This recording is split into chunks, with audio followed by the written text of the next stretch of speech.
예레미야 36장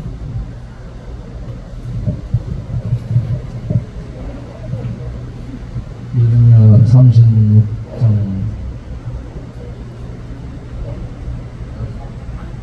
21절부터 읽겠습니다. 왕이 여우디를 보내어 두루마리를 가져오게 하매 여우디가 서기관 엘리사마의 방에서 가져다가 왕과 왕의 곁에 선 모든 보관의 귀에 낭독하니 그때는 9째 달이라. 왕이 겨울 궁전에 앉았고 그 앞에는 불 피운 화로가 있더라. 여우디가 서너 쪽을 낭독하면 왕이 칼로 그것을 연하여 베어 화로 불에 던져서 두루마리를 모두 태웠더라. 왕과 그의 신하들이 이 모든 말을 듣고도 두려워하거나 자기들의 옷을 찢지 아니하였고 엘라단과 들리야와 그마랴가 왕께 두루마리를 불살지 말도록 아뢰어도 왕이 듣지 아니하였으며 왕의 아들 여무람무엘과 아스리엘의 아들 스라야와 압디엘의 아들 셀레마에게 명령하여 서기관 바룩과 선지자 예레미야를 잡으라 하였으나 여호와께서 그들을 숨기셨더라. 아멘. 네, 오늘 또 우리 모두에게 큰 은혜가 있기를 바랍니다. 때는 언제냐? 기원전 605년 유다 왕 여호야김이 다스리던 시대입니다. 그때 활동했던 선지자가 예레미야죠. 예레미야가 외친 말씀은 유다 너희 나라가 바빌론에 항복하지 않고 바빌론을 의지하지 않으면 너희는 망한다. 그 말을 계속하는 거야. 바빌론에 항복하고 바빌론을 섬기라라고 말을 해요. 그런 말을 들은 이 유다의 왕은 애굽을 의지하게 되죠. 그러자 이제 이 바벨론의 왕이 쳐들어와서 그들을 전부 잡아가게 됩니다. 포로로 잡아가게 되는데 이때 포로로 잡혀간 사람 중에 대표적인 사람이 다니엘입니다. 그리고 그 뒤에 여호야김 뒤에 여호야긴 이 여고냐라는 이 여호야김의 아들이 마지막 끝나기 그 다음 시드기야 와페 왕이 되는데 3개월짜리 왕이었죠. 이때에 또 바빌론으로 잡혀가게 되는데 이때 잡혀간 이 대표적인 사람이 에스겔입니다. 다니엘, 에스겔이 이런 시대에 전부 포로로 잡혀가게 된 그런 배경을 갖고 있는데, 자 여기에 주인공으로 등장한 여호야김 왕, 이 양반이 예레미야를 통해 이 너희들이 하나님 말씀 순종하지 않으면 바벨론에 망한다, 바벨론을 섬겨라, 이 말씀을 계속 하는 거예요. 그리고 이 말씀을 서기관 바룩에게 적게 하는 겁니다. 서기관 바룩에게 하나님의 말씀을 적게 해서 두루마리로 말아서 이 서기관 이 엘리사마의 방에 보관을 하게 된 거죠. 그런데 이 서기관 바룩이 이 예레미야가 옥에 갇혀 있을 때 이 예레미야를 통해 이 말씀을 듣고 이 말씀을 성전에서 금식일에 선포를 합니다. 그러니까 이 말씀을 들은 미가야라는 이 아들이 고관들에게 가서 이 예레미야의 말을 서기관 바룩이 적어서 성전에서 이렇게 말하더라라고 전합니다.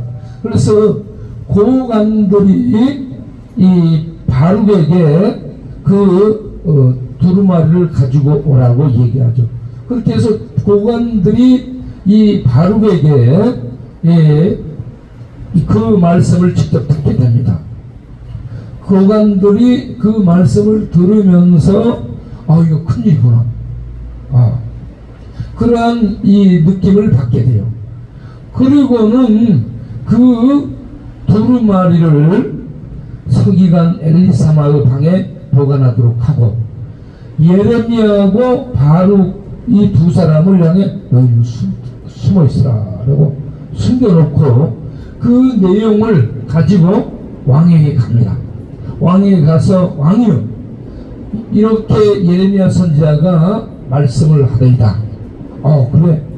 그러니까 여호야kim 왕이 이 여우디라는 비서를 통해서, 야, 너 가서 그 서기관 엘리사마의 방에 있는 예레미야가 전한 그 하나님의 말씀을 가져오라. 그렇게 가지고 그 말씀을 가지고 온 때가 9월이라고 얘기합니다.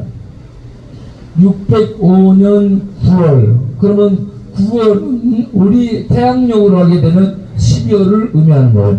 12월은 겨울입니다. 이 겨울에 왕은 겨울 궁전에 있다라고 얘기하는데, 어떤 다른 특별한 궁전을 지어놓고 있는 것이 아니라 2층은 여름에 사는 방이고 1층은 겨울에 사는 방이에요. 그래서 1층에 있었어요. 1층 겨울 궁전으로서는 1층에 있을 때 벽에 난로가 있어요. 벽난로, 따뜻하게 해주는 벽난로가 있는데, 왕이 여우들을 통해 그곳으로 그 두루마리에 기록된 말씀을 가지고 오라 해가지고 여우디가 그 기록된 말씀을 가지고 와서 읽어요. 읽으니까 왕이 일와 해가지고 그 읽고 난 말씀들을 칼로 오려가지고 이 겨울 궁전에 그 화로에다가 계속 이걸 불태우게 됩니다. 그래서 예레미야가 한 말씀, 하나님의 말씀, 그리고 이걸 바룩이 기록한 이 말씀을 여호야kim 왕이, 하나님을 섬기며 하나님 말씀대로 살아야 될 이 여호야kim 왕이 전부 칼로 베어서 화로에 던지더라 하는 거예요. 자, 그런데 이때 같이 있던 많은 신하들이 왕이여 그거 안 됩니다 하고 말리는 사람이 없었더라. 그리고 그 말씀이 그렇게 불떠질 때는 이거는 가슴을 찢으며 회개를 해야 돼요. 옷을 찢으며.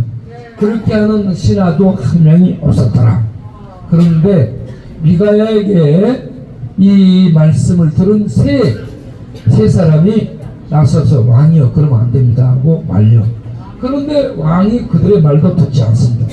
그런 다음에 이런 고약한 말씀, 나에게 해가 되는 말씀을 전한 예레미야와 이 말씀을 기록한 서기관 바룩을 잡아들여라 라고 자기 아들 같은 사람들에게 얘기를 합니다.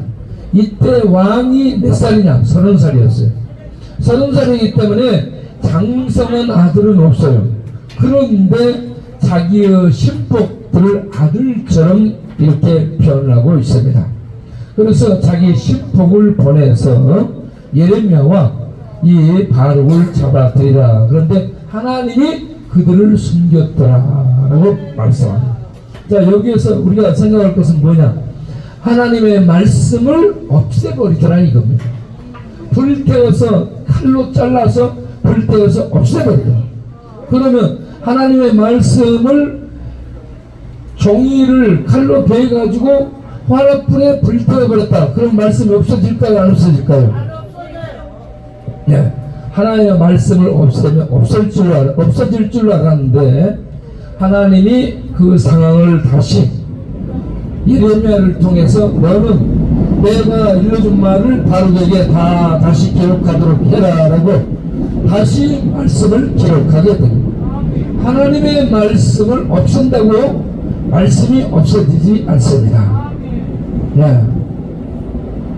여러분, 지금 계시는 하나님을, 살아계신 하나님을 사람들이 하나님 안 보이니까 없어, 이렇게 말한다고 하나님이 없어지는가요? 아니잖아요. 네.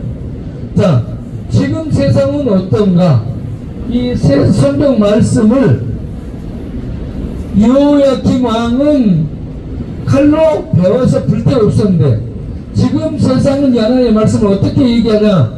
이거 인간이 써놓은 책이기 때문에 이건 하나님의 말씀이 아니야. 예? 사람이 써놓은 글을 어떻게 신이 쓴 말씀이라고 말할 수 있겠냐? 이건 인간이 써놓은 글이야. 이러면서 하나님의 말씀을 사람의 말이라고 이렇게 판단을 해서 이 말씀을 하나님의 말씀으로 받아들이지 않는 세상이 됐어요. 알겠죠? 하나님이 계시는데 하나님이 없다라고 하고, 하나님이 써놓은 성경 말씀을, 하나님이 기록한 성경 말씀을 사람이 기록했으니 저건 사람의 말이지 하나님의 말씀이 아니다라고 무시합니다. 그런데 하나님은 영원하신 하나님입니다. 영원하신 하나님. 예, 시편 90편을 보게 되면 시편 90편을 기록한 사람이 모세예요. 모세가 하나님을 말씀할 때 어떻게 했냐? 산이 생기기 전, 시편 90편 이전에 산이 생기기 전, 주께서 땅과 하늘을 조성하시기 전, 만드시기 전에 주는 영원부터 영원까지 하나님입니다. 하나님은 영원부터 영원까지 하나님이다 라고 말씀합니다. 이사야 선지자가 이사야 40장 28절에 영원하신 하나님 여호와, 그는 피곤하지 아니하며 명철이 한이 없었으며 지혜가 무한하시며 이렇게 말씀합니다. 이 하나님을 영원하신 하나님이라고 말씀을 합니다. 네. 자, 이 영원하신 하나님은 어떤 하나님인가 하면은 시작도 끝도 없는 분을 의미한다. 우리 인간은 시간이 있잖아. 시간 시작이 있고 끝이 있어요. 태어나고 죽고 그럽니다. 하나님은 영원하신 분인데, 영원이라는 말은 시작도 없고 끝도 없다, 이런 얘기입니다. 그리고 이 하나님은, 영원하신 하나님은 어떤 분이냐? 스스로 계시는 분이다. 그래서 모세를 하나님이 이스라엘에 보낼 때 누가 나를 보냈냐고 백성들이 물으면 내가 뭐라 대답해야 됩니까? 모세가 물으니까 하나님이 나는 스스로 있는 자니라. 예, 시작도 없고 끝도 없는 분. 그리고 누가 만들어서 존재한 그런 분이 아니고 스스로 사시는 분이다 라고 말씀합니다.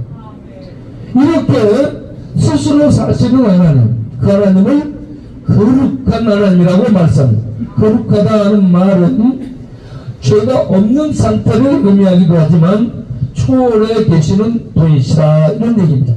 우리 인간이 들어갈 수 없는, 인간이 만들 수 없고 인간이 알 수 없는 초월의 영역에 계시는 분. 영원하신 하나님은 시작도 없고 끝도 없고 스스로 계시며, 우리 인간이 알 수 없고 들어갈 수 없는 거룩한 초월에 계시는 분이시다. 이 하나님이 하나님 없다라고 한다고 없어지는 게 아닙니다. 이런 하나님을 유명한 칸트라는 철학자가 순수 이성으로 하나님의 존재를 알아보기 위해서 연구를 했어요. 그런데 순수 이성으로, 일반 이성, 이런 지각하는 일반 이성이 아닌 순수 이성으로 생 존재를 알아보기 위해서 연구를 하고 이 사유를 냈는데 순수 이성으로 신을 알 수 없게 된 거예요. 그래서 그가 결론을 내려요. 하나님은 알 수 없다. 하나님은 우리들이 만져볼 수 없고, 하나님은 우리들이 지성으로 지각할 수도 없고, 하나님은 만나볼 수 없는 분이기 때문에 없다라고 했습니다. 여러분, 하나님 우리가 만날 수 없다고 말할 수 있어요? 그래서 칸트는 하나님에 대해서는 불가지론이다. 신이라는 분은 알 수 없는 분이다라고 얘기를 한 거예요. 그렇다고 자기가 모른다고 신이 없다고 말하는 것은 잘못이죠.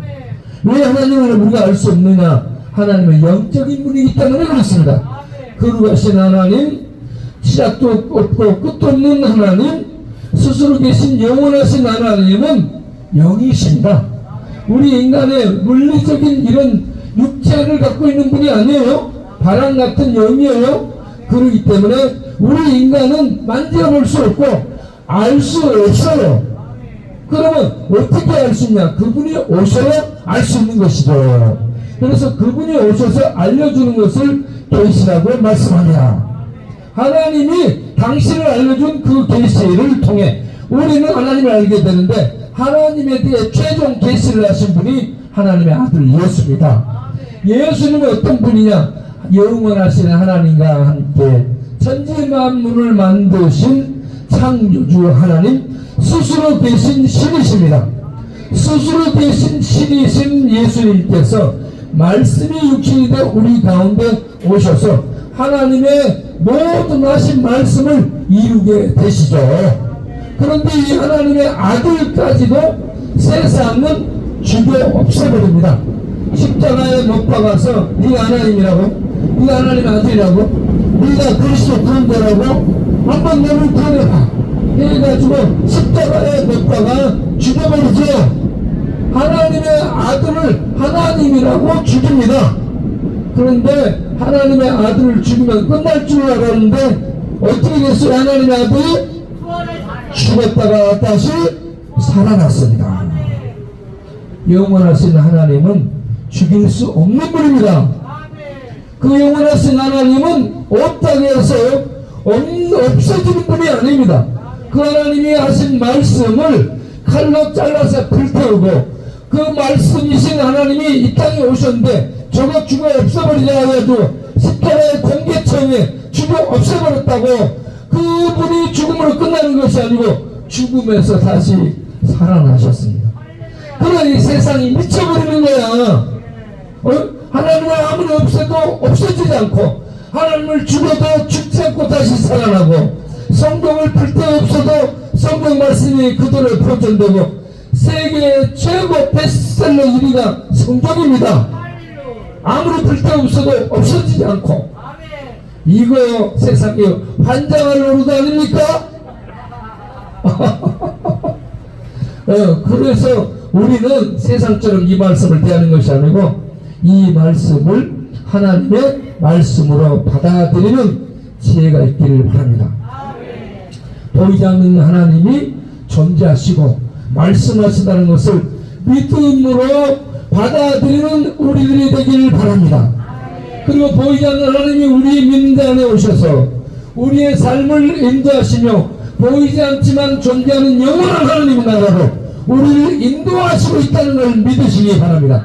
그래서 이 땅에는 믿음으로 사는 자, 우리처럼 보이지 않는 하나님을 보고 들리지 않는 하나님의 말씀을 듣고 그 하나님의 말씀을 믿음으로 사는 자들이 있고, 보이는 세상 것에 의해서, 보이는 세상 철학에 의해서, 보이는 세상 사람들의 말에 의해서 살아가는 세상적인 사람이 있습니다.